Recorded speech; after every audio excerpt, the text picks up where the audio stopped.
继续来关心明年立委选举的部分。赵天麟退选了后，高雄第6选区民进党会派啥人呢？高雄市长陈其迈讲袂考虑派系，我个认为这是咧替黄捷铺路。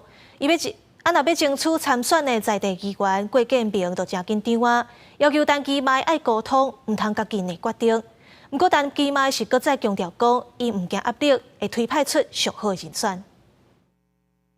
那市长跟我们没有那么远，没有理由不见我们。爱市长唔通拒绝沟通，民进党立委赵天麟退选了后，空降人选声音真济，有意思要出来选立委的市议员郭建明，爱市长莫坚持空降，互长期参加地方的人机会，嘛讲愿意甲共选区的黄文义议员比民调。第6选区不是没有人，让我们跟有意愿的同志们一起携手。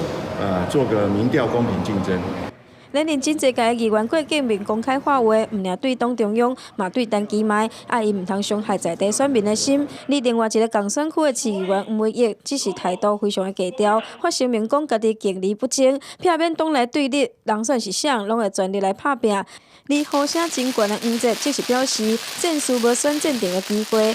同款是少年辈的桃园市议员黄琼慧，更加是公开来解小听。如果他来参选，他可以带动不只是当地的选情，而是全国的选情的这个拉抬。可以帮总统大选加分，也可以替民进党加分，这个是我唯一的考虑，其他我都不做任何的考虑。必须提出一个有战力而且能够胜选的考虑。